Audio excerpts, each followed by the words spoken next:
Kia ora everyone, I'm Fiona Bolton from Infocare Solutions and welcome along to the ECE return video on how to submit this. The ECE return date for 2025 is for the week of the 23rd of June through to the 29th of June. Please note that you cannot submit during that period of time. It is after that that the Ministry require you to submit. The date or the due by date is the 17th of July. In order to start your preparations for your ECE return, it is important that your employee menu is up to date. Under the employee menu, any staff members that have left your service should not actually be displayed as current staff any longer. If they are, it's just a matter of selecting their name, clicking on the edit button in the top right of your screen, and ensuring a leave date has been populated. Other information such as a birth date is also really great to have in place. This is for one of the questions that is in the ECE return. If not, you can still select, but you do need to know their date of birth in order to pick the right selection. So ensure your employee menu is up to date. Sign-in sheets are required for the purpose of the ECE return. This is for your attendance data for Census week. So all of your attendance needs to be marked for that entire week. Staff timesheets need to be generated with correct activities that staff were working. And also for those who are home-based networks, your staff timesheets are required for your coordinators.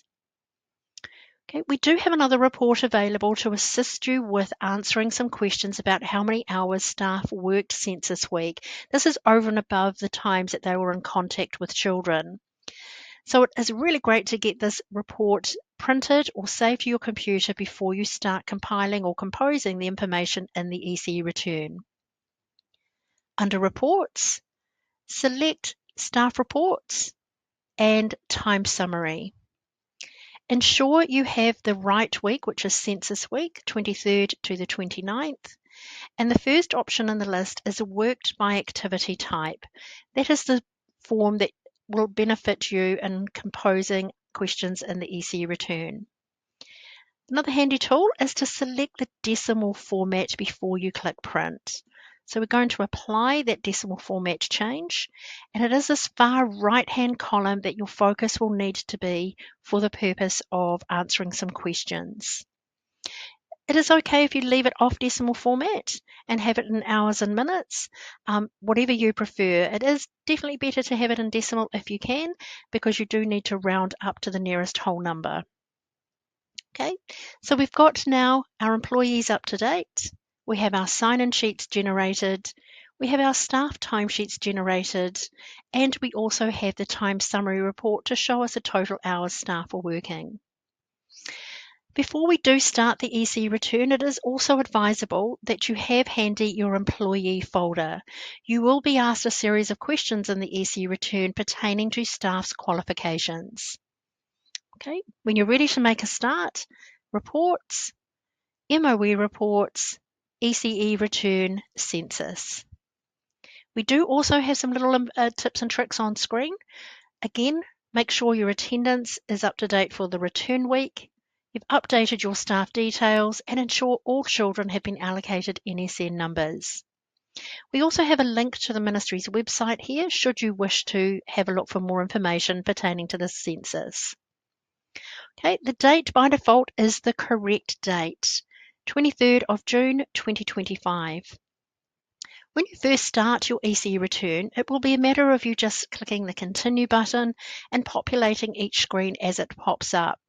I've already made a start on the ECE return, so if you do make a start on your ECE return as well and need to back out for any reason, the system will save where you're up to, so you don't have to re-enter all of the same information again. If that was the case, just ensure that you click continue. If you select start again, it will wipe out all of the entries that you've previously made and you will have to start your ECE census again. So continue to begin with. If you back out at any time, just come back and carry on with the continue button to pick up where you left off. The very first screen that you're needing to enter is wait times at your service. And again, please note that message appearing at the top there. You must submit it after the return week is over. So I can still pre-populate ahead of time, but I cannot submit until census week has been completed. So the first screen is asking the wait times at your service.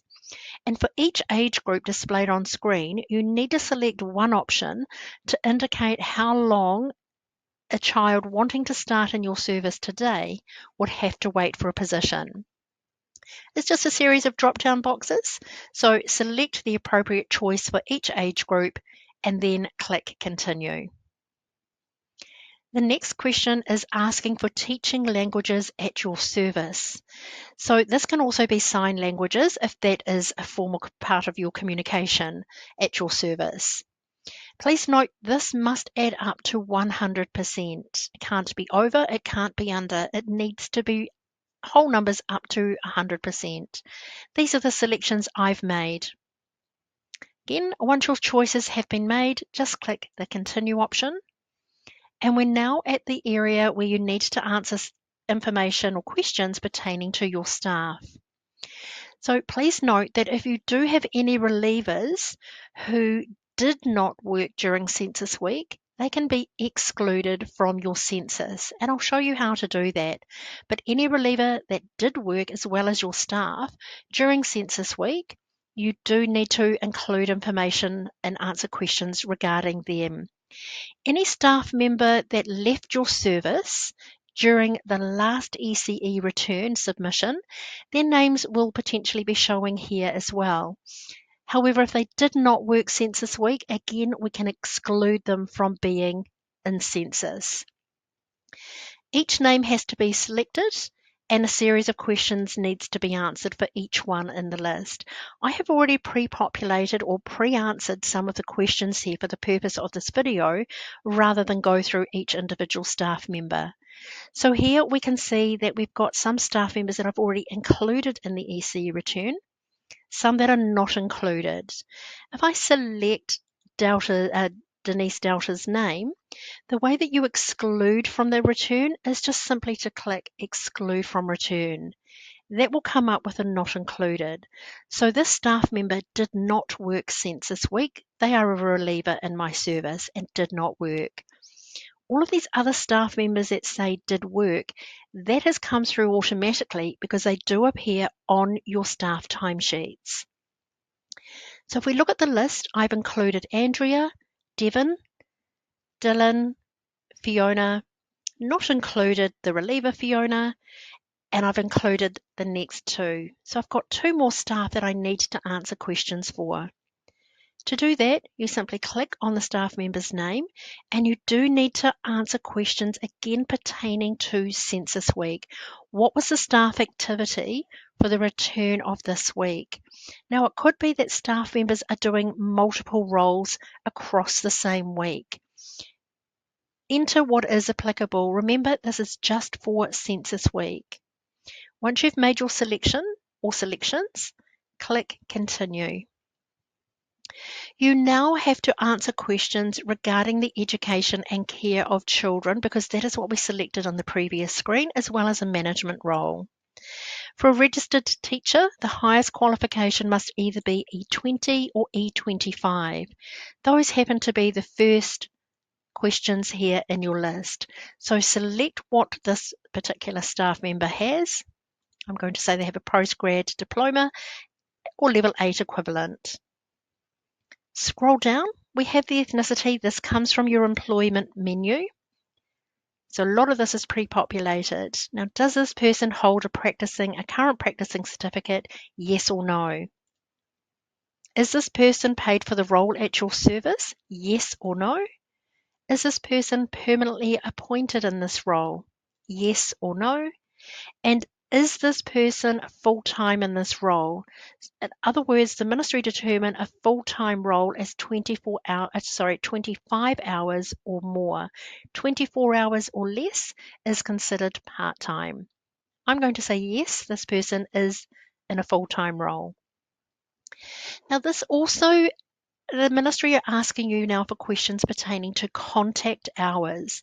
This part that we're looking at now is not asking what hours staff worked. That comes further down in the return. This specific question is asking really clearly what times teachers worked on the floor with children.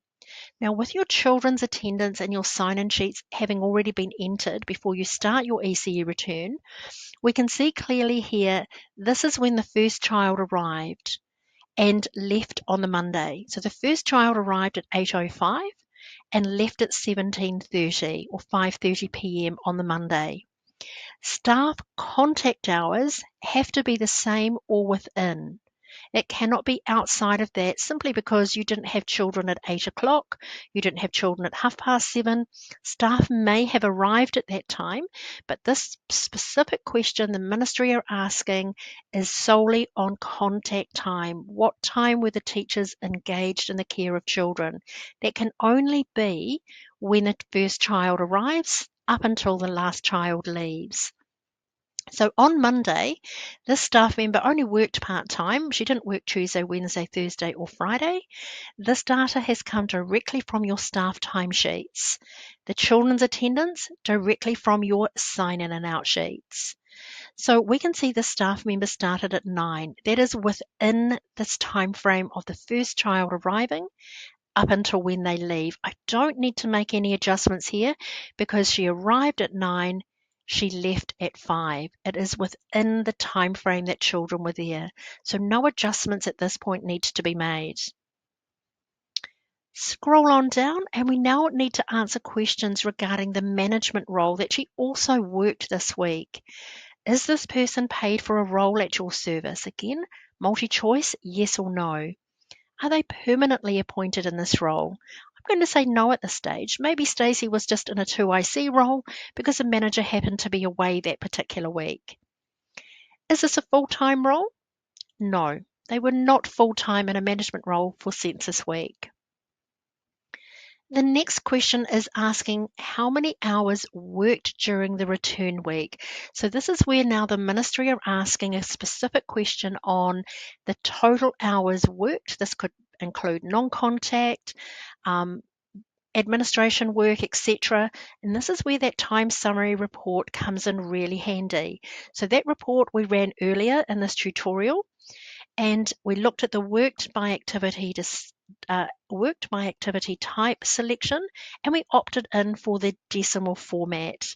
And we're looking at the total hours column on that report.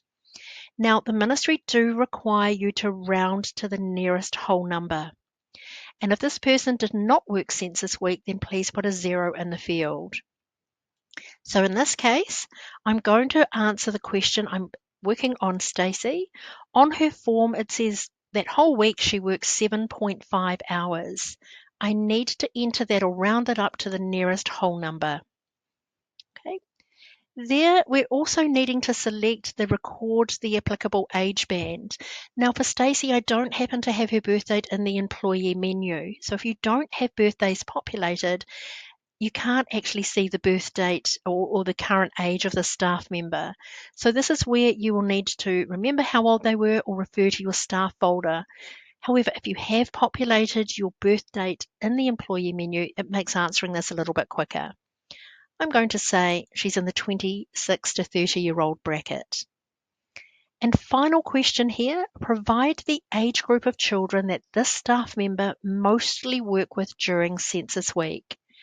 So again, ministry require this in months, not the actual age, not 1 year, 3 months. They actually require you to put in the number of months the age of the child is. So I'm going to say here they worked with 24 months up to 36 months.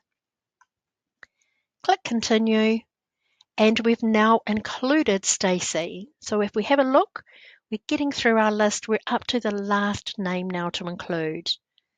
Click on Vienna, and again, what was this person's role during Census Week? I've got they were engaged in the care of children, and continue. I've also pre-populated some of these fields, And when I use that continue option, most of these have already been filled in. For you, just make sure you are selecting the right yes or no options. When we come down to the contact time field, again, just remember you have to ensure that the staff worked within the same hours children were present. Anything outside of that must be amended. So here on Monday, we can see that we have adjusted this to be 8:05 to be in line with this. If she had started at 8, this would be rejected. It must be the same times that children were present. She did leave at 4:30 that day. No need to adjust because it is within the time frame of the last child leaving. Looking at Tuesday, the first child arrived at 8 and the last child left at 17:30. The staff member arrived at 8, left at 14:30. It is within those hours. Same for Wednesday. No adjustment is required. However, here on Thursday, we've got 8:10. So we needed to make sure this said 8:10. We cannot leave it at 8 o'clock. And I did pre-populate those before today's recording. However, I did leave Friday spare just to show you how to make the change. So on Friday, the first child arrived at 8:20 in the morning. So it is impossible for Stacey, or Vienna, sorry, we're working on, to be in contact with children at 8 a.m. So we need to change this to be 8:20. Again, the end time is within the last child leaving, so there is no requirement to make that change. Okay, just to reiterate, the children's attended hours must be the same or within the period that the first child arrived and the last child left. So a lot of these days we don't need to make adjustments because the last child left at 5:30. That is within that time frame. But our morning times, we did have to make adjustments to 3 of those days because normally Vienna would start at 8, but the first child arrived at 8:05. 8:10 and 8:20 is where we needed to make the adjustment. Finally, we come down here. Again, I'm looking at the time summary report that we used, the worked by activity type. Vienna worked 40 hours, so I've populated that. And this indicates to me that we did have her date of birth loaded back in the employee menu. So this is letting us know already that she's 32 years old, hence the selection of 31 to 35. Finally, we are selecting the age in months. So 36 to 48 months, and then click continue. Now just have a quick look. I have actually managed to include or not include, as some situations may be at your service, all of the staff for Census Week that are appearing here.